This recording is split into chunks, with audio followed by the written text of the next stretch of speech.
All right, so we begin tonight with details of even more gun violence in America. At least 7 people are dead, more than 24 injured after shootings in Philadelphia, Chattanooga, South Carolina. This as funerals are still being held in both Uvalde, Texas, and Buffalo, New York. Now, it's a sad and infuriating ritual to tick through this ever-growing list of mass shootings every time we come on the air. This week, President Biden said enough. He said enough 12 times in a rare primetime speech to the nation. But apparently, enough isn't enough because no substantial legislative solution appears on the horizon.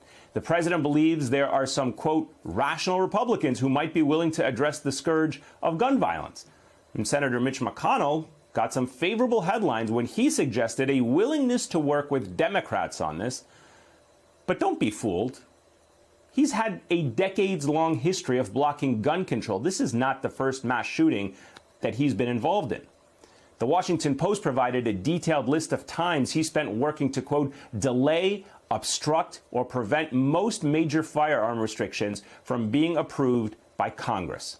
Now, his story begins back in 1989 after a mass shooting rocked his own hometown of Louisville, Kentucky. McConnell said he was, quote, deeply disturbed and said, quote, we must take action to stop such vicious crimes.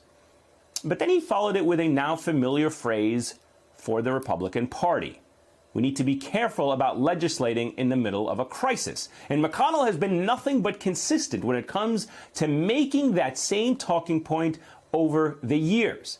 Here he was years later, in 2017, after a Las Vegas massacre left 58 people dead. I think it's particularly inappropriate to politicize an event like this. It just happened within the last day and a half. It's entirely premature to be discussing about legislative solutions, if any.